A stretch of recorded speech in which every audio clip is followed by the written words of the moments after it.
Hi! మన విశ్వ Chaitanya junior కాలేజ్‌లో ఫిజిక్స్ ఫ్యాకల్టీ రాధిక గారు మనతో ఉన్నారు. షీ వాస్ సో ఇంప్రెస్డ్ అనమాట. అండ్ ఇక్కడున్న స్టూడెంట్స్ అందరిలో ఫేవరెట్ ఫ్యాకల్టీ ఎవరైనా ఉన్నారంటే one of among them Radhika గారు.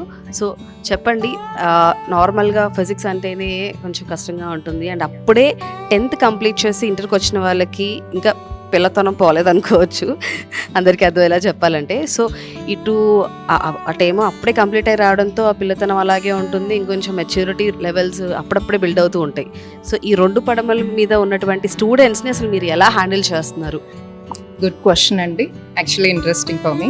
నిజంగానే మీరు చెప్పినట్టు వాళ్ళ సబ్జెక్ట్ లెవెల్ అయినా ఇంటర్మీడియట్గానే ఉంటుంది, మెచ్యూరిటీ లెవెల్ అయినా కూడా ఇంటర్మీడియట్గానే ఉంటుంది. 10th అబోవ్ ఉంటారు, గ్రాడ్యుయేషన్కి బిలో ఉంటారు.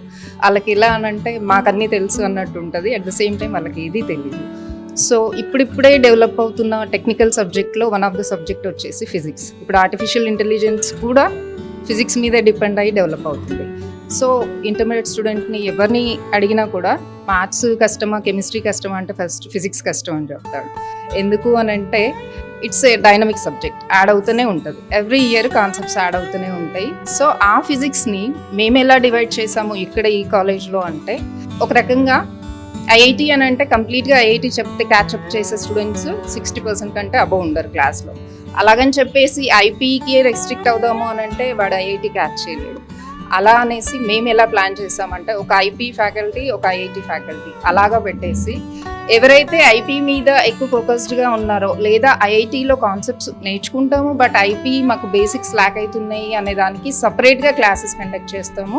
సో దట్ ఇంకొకటి పంక్చువాలిటీ విషయానికి వస్తే ఒక పాయింట్ చెప్పాలి. అదేంటి అని అంటే కాలేజ్లోకి ఫస్ట్ ఎంటర్ అయ్యే person college principal, and last ఇక్కడే ఉండేది లాంగ్ లాస్ట్గా 25 years నుంచి ఆయమ్మ. నేను టాప్ నుంచి పాఠం చెప్పాను, అర్థం చేసుకోండి ఇంక మీరు. సో ఏ కాలేజ్లో అయినా అందరు వచ్చిన తర్వాత ప్రిన్సిపల్ వస్తారు, కరెస్పాండెంట్ వస్తారు, ఫ్యాకల్టీ అందరు వచ్చిన తర్వాత. బట్ ఇక్కడ ఆక్యుపై అయ్యే ఫస్ట్ చైర్ వచ్చేసి ప్రిన్సిపల్ సార్ది. అండ్ లాంగ్ లాస్టింగ్ అని చెప్పడానికి మా అమ్మ కూడా 24 years ఇక్కడనే. సో వాల్యూస్ మెయింటైన్ చేయకపోతే అడ్మినిస్ట్రేషను ఇంత లాంగ్ రన్ అవ్వదు ఏది. సో వాళ్ళని డీల్ చేయడానికి యూట్యూబ్స్ అయినా ఏదైనా సరే ప్లాట్ఫామ్, ఇంటర్నెట్ ఏదైనా సరే, సైన్స్ కావాలంటే ఇంటర్నెట్లో కూడా దొరుకుతుంది, సంస్కారం కావాలంటే మీతోనే దొరుకుతుంది. సో సబ్జెక్ట్ కావాలంటే ఏ కాలేజ్కైనా వెళ్ళండి. డిసిప్లైన్ లేదా అదర్ దాన్ వాల్యూస్, డిసిప్లైన్ ఒక్కటే కాకుండా వాల్యూస్ ఇంకేమైనా కావాలి అంటే మాత్రం వీళ్ళ గైడెన్స్ కింద ప్రస్తుతం జనరేషన్కి దొరకంది ఏంటి అంటే మంచి కంపానియన్. బట్ మంచి కంపానియన్ ఉన్న ఒక కాలేజ్లో జాయిన్ చేస్తే ఆ 2 years తర్వాత అవుట్కమ్ మీరు వెలకట్లేరు. So that is the plus point here I felt from 3 years. So this is my genuine review.